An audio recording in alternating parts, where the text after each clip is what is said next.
नमस्कार दोस्तों। जैसे कि आप लोगों को विदित है, अपना ये चैनल जो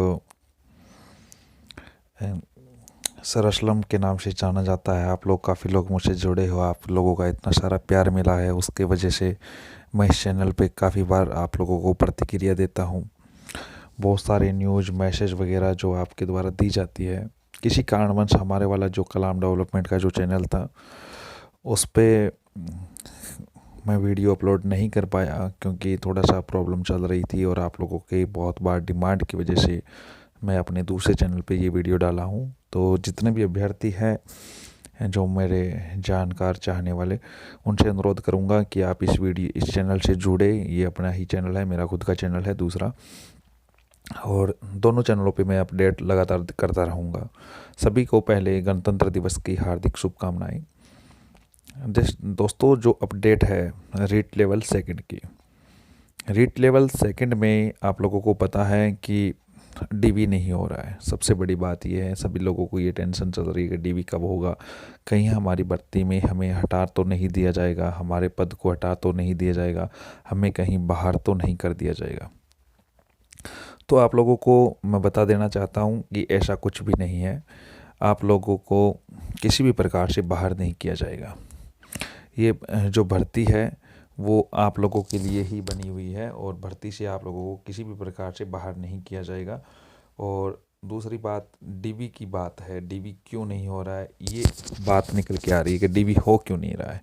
देखो, गवर्नमेंट की ये पॉलिसी चल रही है कि जितने भी पद बचे हुए हैं उनका रिजल्ट आउट करके जो वरीयता सूची है पूरी भर दे, ताकि किसी प्रकार से एक की बजाय और भी घरों में दिए चले। लेकिन अब उनका डीवी करवाने की बात थी, निदेशालय ने कहा डीवी करवा देते हैं और उनके साथ ही ये कर देते हैं। फिर मामला थोड़ा सा और पेचीदा हुआ कि यदि डीवी हो गया, डॉक्यूमेंट वेरिफिकेशन हो गया, और उसके बाद में उनको ज्वाइनिंग का टाइम दे दिया, तो ज्वाइनिंग के बाद में लगभग महीना भर लग जाएगा। फिर उन्होंने ये कहा कि ऐसे करते हैं कि एक साथ ही कर दो, वेटिंग भी निकलवा दो और डीवी भी करवा दो। तो मेन मुद्दा ये था कि ऐसे कैसे पॉसिबल है, बाद में वेटिंग की मांग की जाएगी कि जो ज्वाइन नहीं किया है। तो उन्होंने कहा कि ऐसे करो कि जो डीवी में आपने डिस्ट्रिक्ट अलॉट किया है उसमें भी संशोधन कर दो। कि कैसे और क्यों?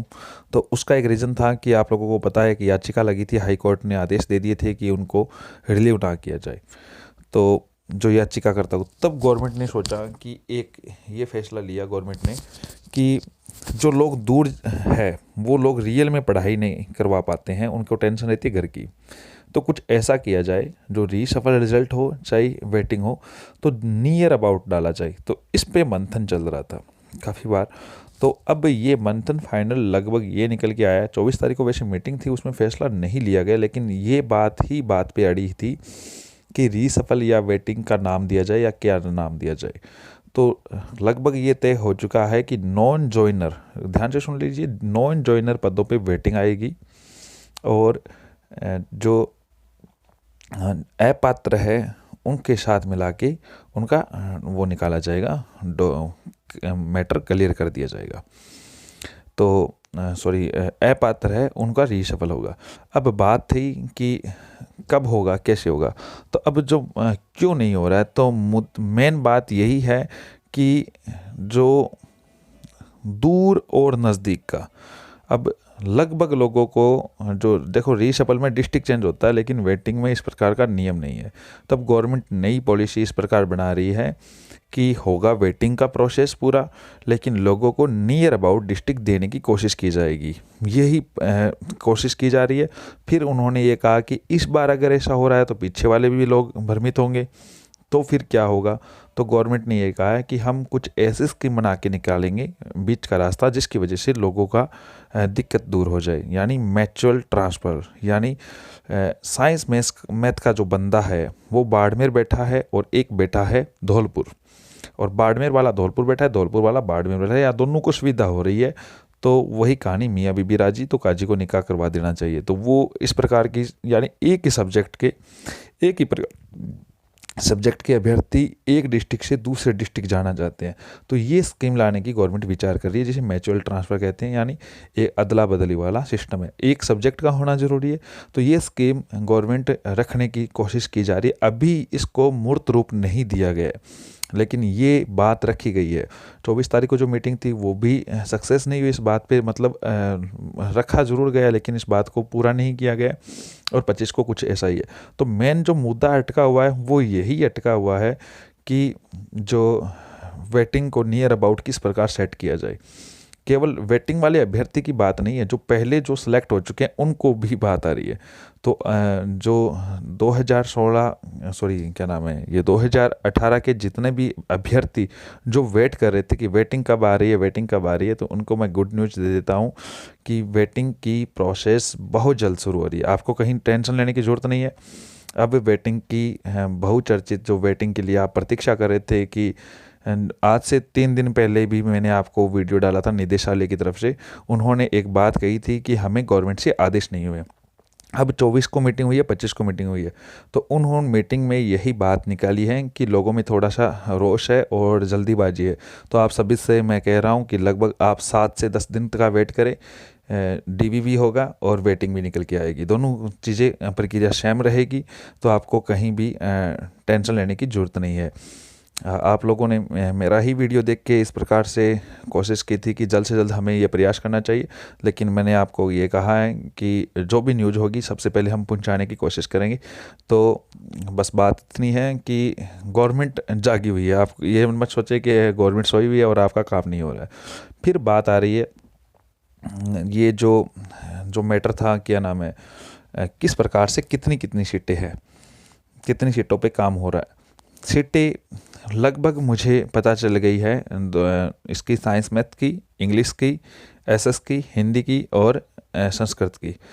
तो इस सीटों के लिए मुझे ये बोला गया है कि जो लगभग का मतलब होता है जैसे रैंडमली, जिस प्रकार मैं बोल देता हूँ साइंस मैथ की ये इतनी सीटें हैं, तो एग्जिट सीटों का जो आंकड़ा है वो मैं आप लोगों के सामने नेक्स्ट वीडियो में रखूँगा, जो मैं कल रखूँगा सुबह।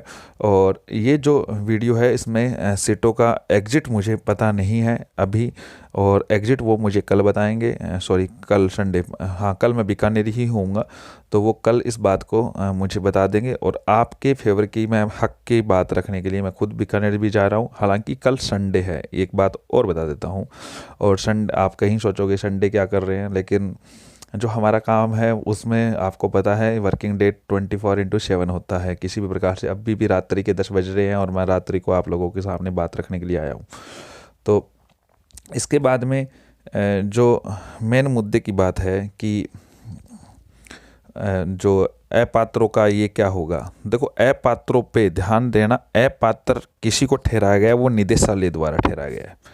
अपात्रों पे क्या होगा क्या नहीं होगा ये बात तय करता है कोर्ट। अब कोर्ट ने जो डिसीजन दिया है उसी डिसीजन के अकॉर्डिंग, अगर कोर्ट ने कहा है ये अपात्र नहीं ये पात्र है तो उनको अलाउ किया जाएगा। अगर ये कहा गया है कोर्ट के द्वारा रियल में अपात्र है, या जिसने कोर्ट मतलब जिसको निदेशालय ने अपात्र ठहरा दिया और वो कोर्ट नहीं गया है, खुद ने अपने आप को अपात्र मान लिया है, इस प्रकार की जो सीटें हैं या कोर्ट ने अपात्र ठहरा दिया है उन पे रीशफल आएगा, यानी नई लोगों को मौका मिलेगा। अब बात रही 2016 के इंग्लिश की, जिनको न्यायालय ने आदेश दिया है। मैं कई और सेकंड लेवल के मुद्दे भी रखूंगा, साथ में 2 बातें और भी कहूँगा।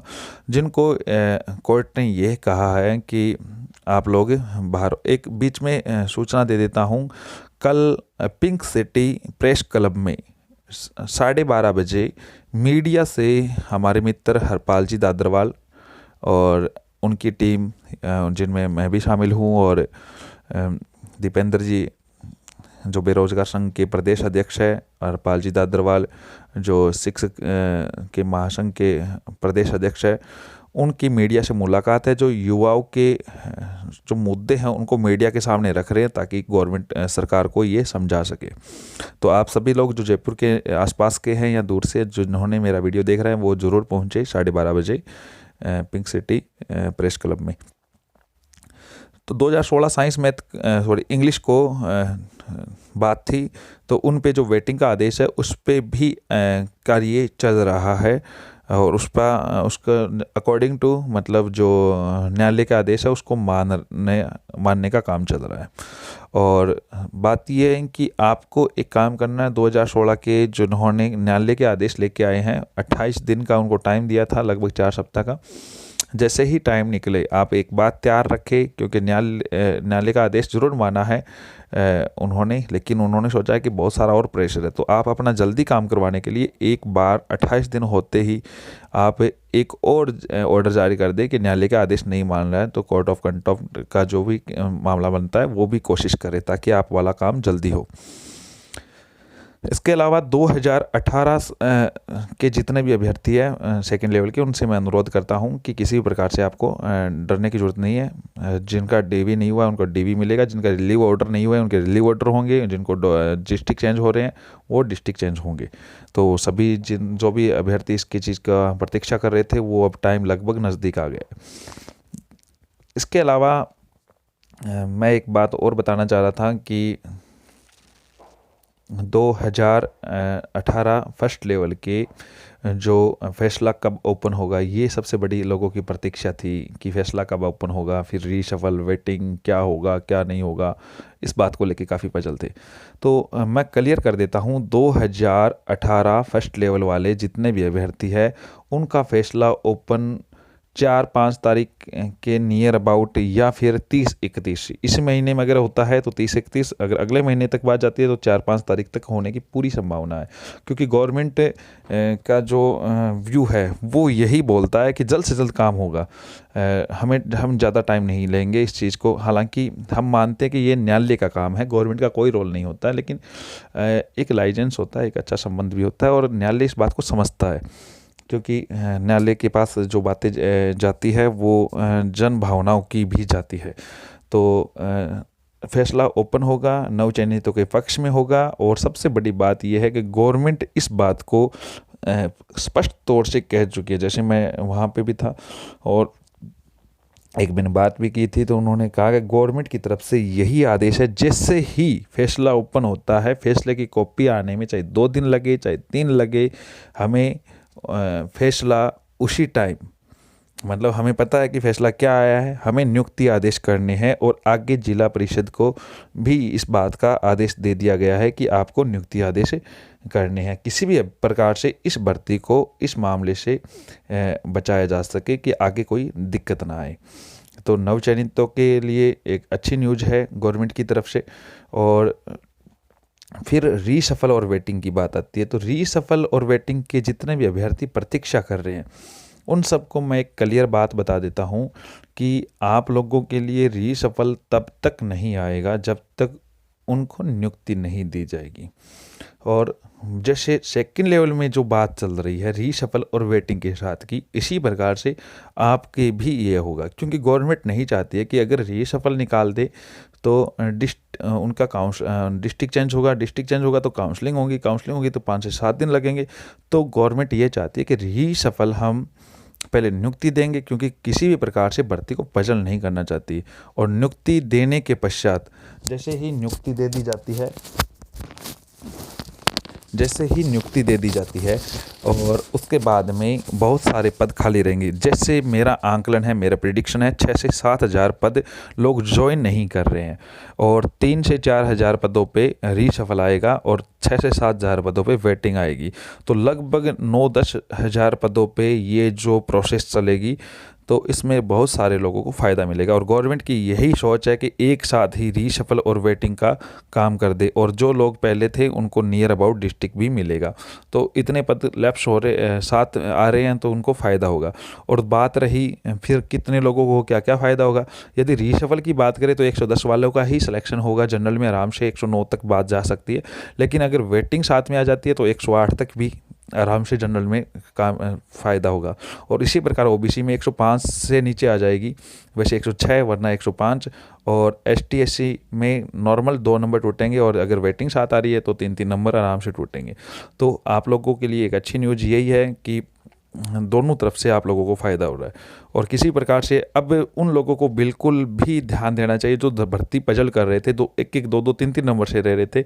यदि ये काम होता है तो आप लोग रियल में ऐसे ही लीगली तरीके से सिलेक्शन हो जाएगा। आप लोग कहीं प्रकार से अपने रुपए ख़राब ना करें, जिनकी वजह से आप भर्ती पजल करा के एक अधिकार मंच के नाम से आप लोग जुड़े हुए थे, उन लोगों का निजी फ़ायदा हो रहा था। उस अधिकार मंच का आप लोगों का निजी रूप से लॉस हो रहा था, वरना आप कब के स्कूलों में जा चुके होते, आप लोगों का भी सिलेक्शन हो जाता।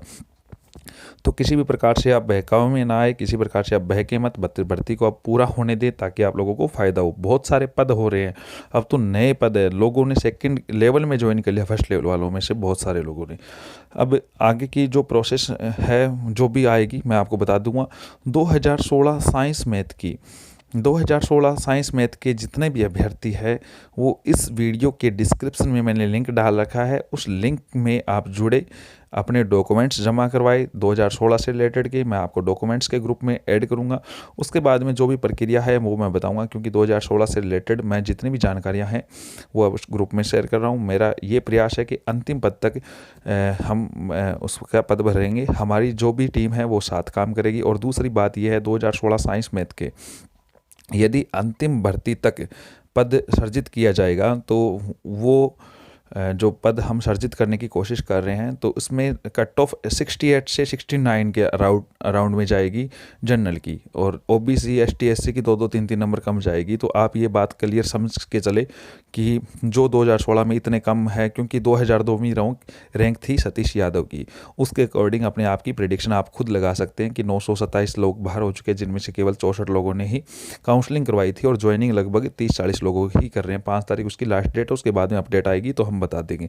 और 2018 में जो संस्कृत विभाग की वैकेंसी थी, हम उसका भी प्रयास कर रहे हैं। जैसे हमने सबसे पहले बता दिया था कि वेटिंग नियुक्ति आदेश होने वाले हैं संस्कृत विभाग के, अब संस्कृत विभाग के 2 संभाग की हमें अपडेट मिल चुकी है, जयपुर और अजमेर की। जयपुर में केवल 15 लोगों ने ज्वाइन किया है और अजमेर में 9 लोगों ने किया है।